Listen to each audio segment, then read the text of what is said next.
kuburan itu boleh, walaupun sebagian ulama Hanabilah tidak membolehkan. Ada perkataan dari ulama Hanafi. Jadi ini khilafiyah, ya, khilafiyah di antara madhab. Ya, jadi kalau ada yang mengaji di kuburan, ya ndak usah antum alergi, ya, karena itu ada fatwa dari ulama Syafi'iyah, walaupun transfer pahala tidak sampai kepada orang meninggal. Jadi tujuannya mengaji di kuburan itu bukan untuk transfer pahala, tapi sebagai perbuatan untuk mengundang rahmat Allah ketika ada orang mengaji. Nah, karena fatwa Imam Asy-Syafi'i jelas, masyhur itu, bahwa la yasil sawabuha, tidak sampai pahala transfer pahala itu. Jadi ya seperti itu. Tapi ulama lain membolehkan, dari kalangan mazhab yang lain membolehkan, bahkan transfer pahala itu sampai. Imam Syafi'i yang dalam pendapat yang masyhur tidak sampai katanya. Jadi itu khilafiyah di antara mazhab. Jadi silakan mau ikut Imam Syafi'i, mau ikut yang lain silakan, itu bebas saja. Yang salah itu ketika Anda menyalahkan, apalagi sampai mengatakan Wahabi, ini Wahabi, ini begini, la ilaha illallah. Padahal mazhabnya sendiri begitu. Ya. Padahal itu amalan mazhab sendiri. Bukan cuma Wahabi yang begitu. Ya. Ya, begitu ya. Jadi begitu teman-teman ya. Jadi masalah-masalah ini banyak ya, hal-hal yang perlu sama-sama kita pahami dengan baik. Jangan sampai gara-gara ini kita bertengkar. Apalagi memang masalah ini ada khilafiyah muktabar antara ulama. Jadi tidak usah terlalu kita panas ya mendengarkan itu. Ya. Ini yang perlu kita sama-sama saling menghargai dan saling untuk memahami perkara-perkara ini. Apalagi khilafiyahnya memang muktabar ya dalam kalangan mazhab. Apalagi memang itu khilafnya kuat dan susah untuk dicari mana yang lebih mendekati kepada hal-hal yang sunnah, yang sesuai sunnah Nabi. Karena ini pendapat para ulama. Jadi kita bukan ulama, tidak boleh beristihad, karena yang beristihad itu para ulama. Kita hanya menukil, tidak boleh ada pendapat ketiga. Ya, kita hanya menukil pendapat ulama, dan itu yang disampaikan. Ya, kalau ketika sudah disampaikan dengan baik dan sudah jelas, kemudian kita pahami, ya silakan diamalkan. Tidak perlu kita terlalu ekstrim juga ya, menuduh orang lain yang tidak sama dengan kita dengan tuduhan-tuduhan yang memang tuduhan itu tidak jelas, dan itu bukan adab seorang penuntut ilmu ya. Kalaupun kita sudah belajar dan sudah paham, ya sudah, amalkan sesuai dengan keyakinan.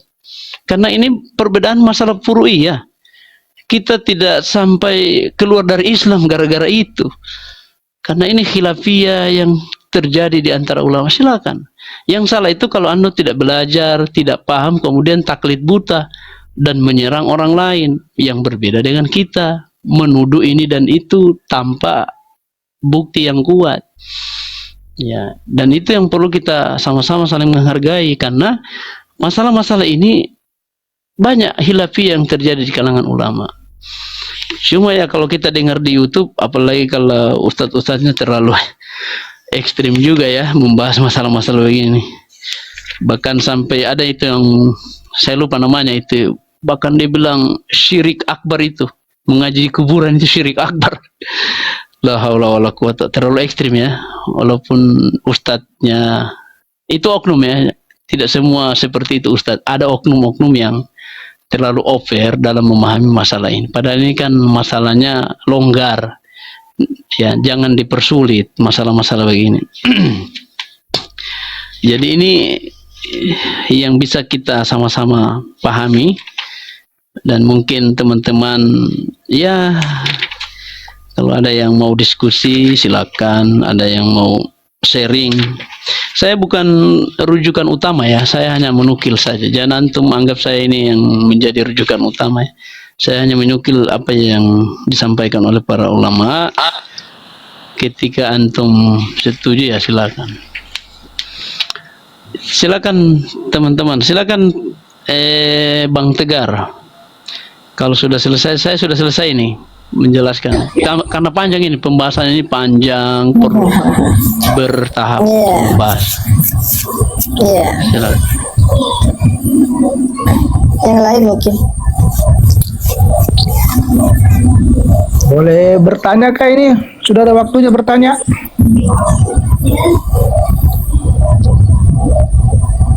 Tanya ke Ustaz Abu Fadilah. Ya, tapi jawabnya sudah terlalu panjang-panjang ya. Kalau pendek saja. Terkait kuburan. Kalau makam Nabiullah, makam Abu Bakar, dan makam Umar, itu di Madinah itu kok tinggi-tinggi itu kok nggak diratakan lurus itu. Wallahu alam, saya belum pernah ke sana. Tanya orang sana, Bang. Ya, mudah-mudahan antum ada rezeki bisa berangkat dan ziarah ke sana. Iya, nanti tanya kalau abang ke sana, tanya di penjaganya, tanya kenapa bang kuburannya seperti ini. Saya baca dalam fatwa ulama Syafi'iyah bahwa kuburan itu bukan seperti itu ya. Tanya begitu. Harusnya Nanti kalau antum harusnya di sana itu kan diratakan, apalagi di sana itu negerinya Wahabi kan di sana. Allah alam, masalahnya saya tidak paham. Antum tanya ke sana, jangan tanya sama saya. Assalamualaikum. Assalamualaikum warahmatullahi. Itu kalau yang Anda lihat itu kuburannya ya rata seperti biasa saya lihat. Ya, seperti layaknya kuburan biasa. Tidak dihias setahu saya. Sudah ke sana bang? Bang Ibu, Bukan Pak, sudah ya? saya sudah ada Ustadz apa itu yang memperlihatkan jelas itu perkuburannya. Itu rata saya lihat itu. Kalau Karena lupa dia itu sudah namanya. masuk ke dalam, kemudian mengecek langsung kuburannya dan melihat itu bagus. Itu dia Iya. saksi mata. Iya. Kalau Ada 3 hanya- kuburan itu, rata itu. Iya, iya. Kalau di Baki jelas di Baki. Itu contohnya jelas di Baki. Kalau antum pernah ke Baki kan Baki itu kan jelas terbuka, orang bisa melihat dari video bisa. Tapi kalau kuburan Nabi, kemudian ada kan di kuburan Nabi itu ada Abu Bakar, ada Umar. Kalau ada yang bisa sampai ke dalam itu lebih bagus. Tapi agak sulit itu masuk ke dalam. Makanya kalau ada yang sudah ke sana dan melihat langsung dan bisa masuk bahkan menyentuh kuburannya, itu lebih bagus. Tapi sulit kayaknya karena dijaga sama askar. Begitu Deng, kalau antum ke sana, bilang ke sana sama mereka, saya mau mohon maaf ini, minta izin boleh masuk ke dalam. Kalau mereka izinkan alhamdulillah. Kalau antum hanya mungkin datanya antum tidak tahu dari mana, ya walau alam saya tidak tahu juga ya. Kalau antum dapat data dari mana, kemudian antum putuskan begitu, saya tidak tahu walau alam. Silakan lanjut. Ya, mudah-mudahan ada rezeki bisa ke sana masuk berziarah, bisa membaca Quran, memohon rahmat. Kalau mau mengatakan meratakan, mungkin saya tidak mengatakan begitu karena saya tidak berpegang seperti itu gitu loh. Itu makanya saya tanya antum kalau sudah masuk ke dalam. Doakan Dalam saja, kuburan. mudah-mudahan bisa berangkat ke sana. Oh, saya kira antum sudah ke sana. Ya mudah-mudahan kita doa bersama saja. Ya, kita kan melihat Iya. data di dunia medsos kan sudah gampang terlihat seperti apa bentuknya di sana. Iya, data itu kan bisa diterima, bisa juga ditolak. Kan kita tidak bisa pastikan. Makanya ada tabayun. Supaya lebih kuat datanya, perlu tabayun dan bertanya langsung kepada askar yang menjaga di situ. Begitu Bang Tegar. Silakan Bang Tegar, lanjut. Iya, ya. Ya, mungkin Ustaz Abu Fadilah sudah menjelaskannya panjang lebar.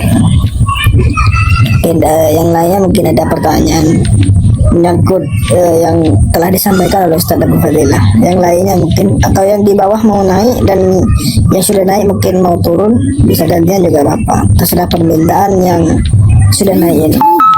Monggo. Ya, assalamualaikum, biar Anda saja yang turun kalau ada yang mau naik. Ya sebentar dulu Bang Ipoy, takutnya ada yang mau izin naik ke atas. Iya. Mumpung, masih ada Ustaz Abu Fadilah di sini. Ya, siapa yang mau naik? Nih, tapping di bawah aja Komentar dulu. aja, kayaknya di komentar aja. Ada yang mau bertanya ini di komentar. Oh ya, tanya di komentar di apa. Jadi kalau udah mungkin terlalu panjang nggak apa-apa Ustaz ya. Ustaz Abdillah bisa dinaikkan ya. Tidak apa-apa. Tapi kalau menyangkut perdebatan itu saya tak akan turunkan itu. Dan itu saya janji saya. Kalau dia mau berdebat, begini Bang. Kalau dia mau berdebat, dia harus siapkan dulu data supaya bagus. Iya.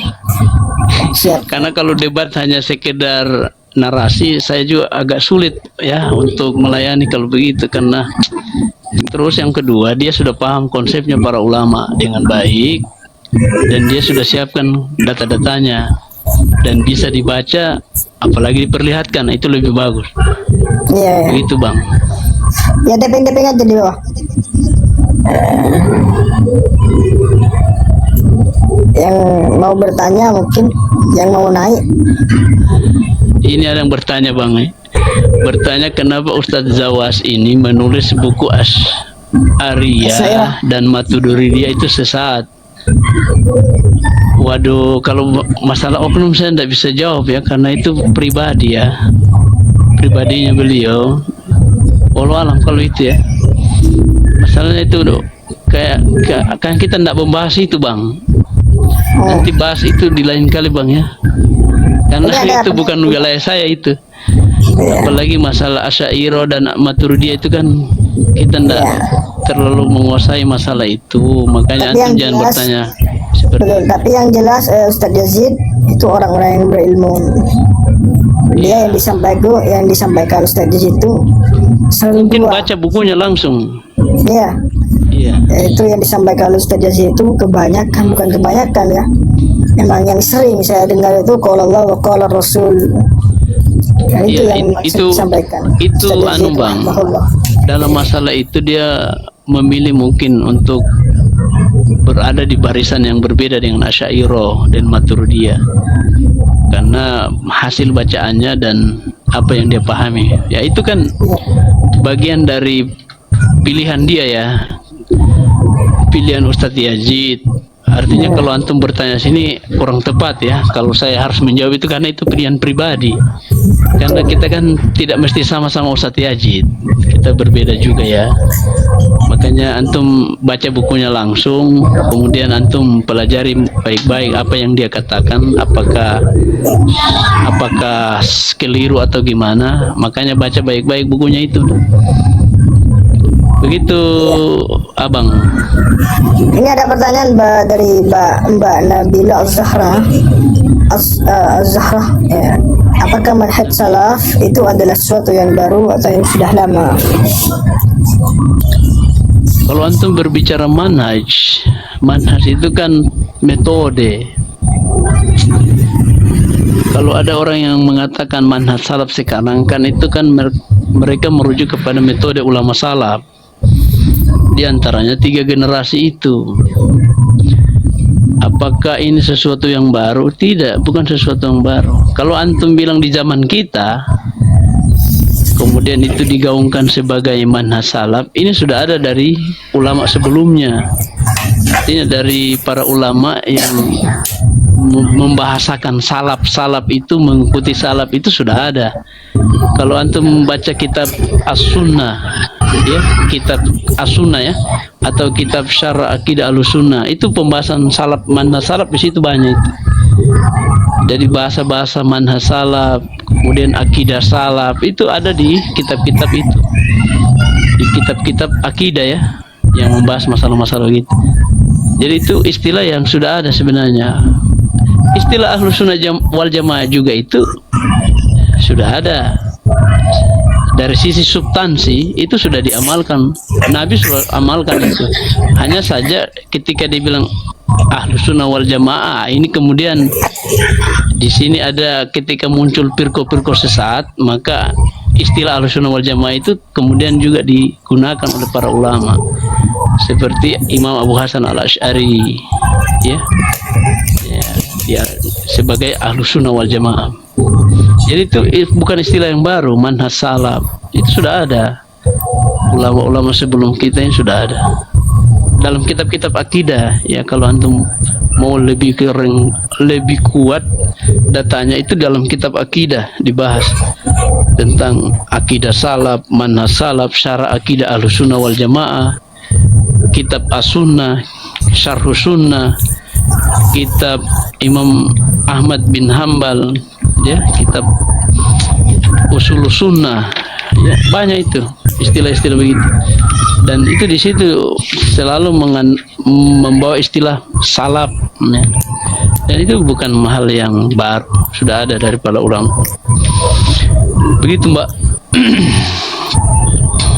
Jadi begitu ya teman-teman, begitu Mas Mbak Tegar, Mbak Tegar, Bang Tegar. Iya. Saya Bang. Siap. Oh, ada Bang Haidar ini. Kayaknya beliau ini ya, pengikut Ibnu Syihab kayaknya. Iya. Ini juga Iya, biar ada aja. ya. Banyak yang akhrar di sini, Ustaz. Dan yang akhrar juga ada.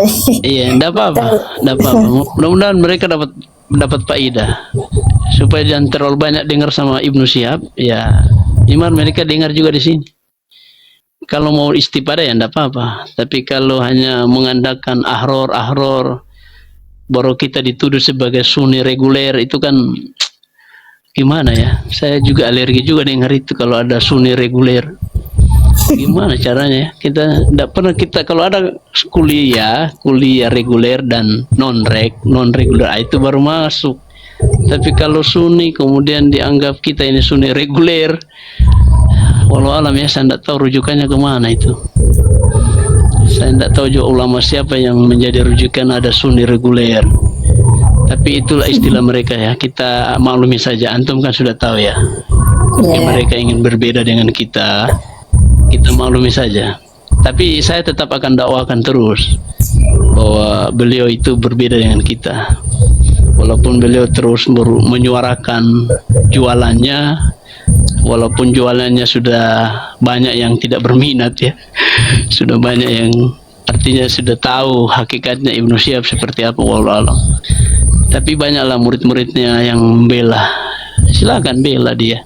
Mudah-mudahan Anda tidak meninggal dalam keadaan mencela para sahabat. Itu aja. Saya doakan seperti itu. Ibnu Syihab yang Itu jualan aja. tudang kapiten. Ibnu Syihab Iya.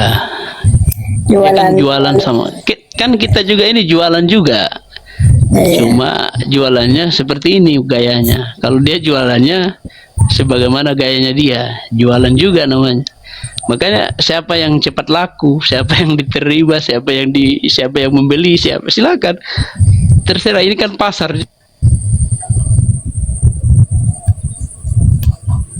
Loh, kok gimana ini? Kenapa? Oh, udah lanjut Ustaz. Iya. Ya, gimana? Ada yang perlu kita diskusikan dalam masalah tadi bidah hasanah. Karena saya paham, mungkin teman-teman sudah paham ya. Sudah jelas ya. Kalau masih mau ditanyakan kayaknya agak sulit juga ya dijelaskan kalau ada yang tidak paham ya. Yang jelas bid'ah hasanah itu bukan perkara masalah syar'i ya, Ustaz. Bukan masalah perkara ibadah.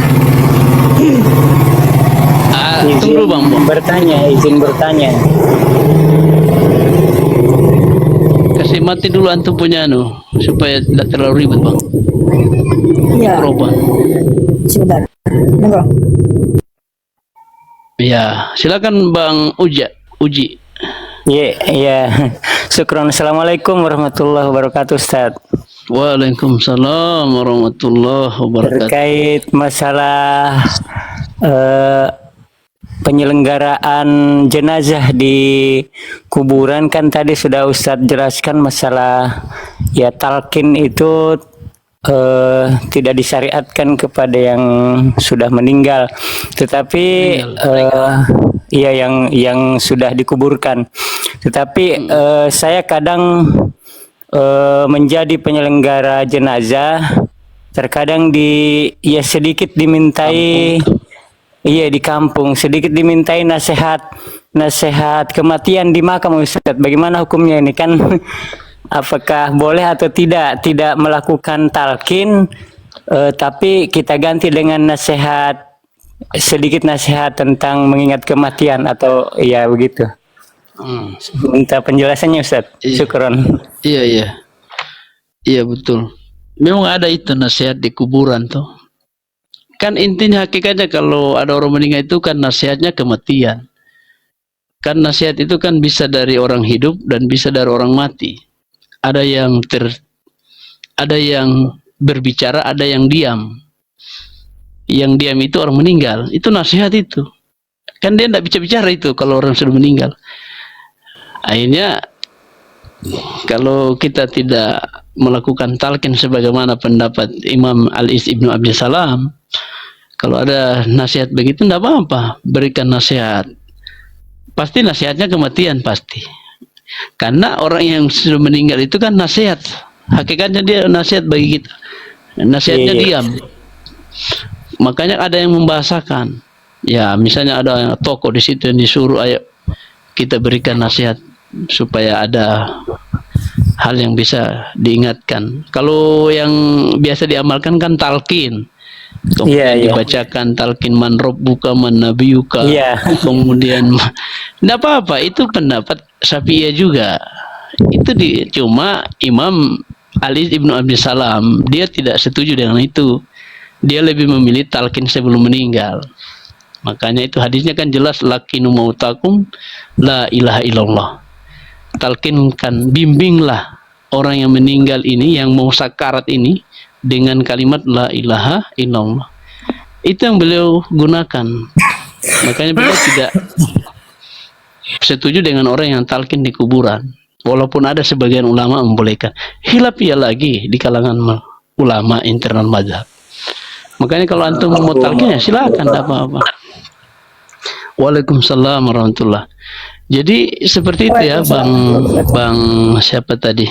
Bang Uji ya. Kalau antum diminta nasihat, tidak apa-apa antum beri nasihat. Intinya kan nasihatnya itu pasti kematian. Karena kita ziarah kubur, intinya ingin mengingat kematian, mendoakan orang yang sudah meninggal. Ya, itu orang Islam. Bagaimana kalau orangnya itu punya kedudukan, misalnya para sahabat, tidak boleh kita celah. Justru kita doakan. Orang Islam saja didoakan. Tidak boleh diungkap keburukannya, apalagi dicerita. Waduh. Itu orang Islam biasa. Bagaimana para sahabat yang punya pengorbanan dalam agama, tidak boleh kita mengungkap, mencela apalagi. Ya, iya. Jadi itu boleh Bang, boleh. Tidak apa-apa itu memberi nasihat di kuburan, tidak apa-apa. Tidak menyelisih sunnah, karena itu bagian dari dakwah, bagian dari nasihat. Jadi antum amalkan aja. Cukup ya. Oh, ada Ustadz Rizky ini. Masya Allah. Ahlan Ustadz Rizky.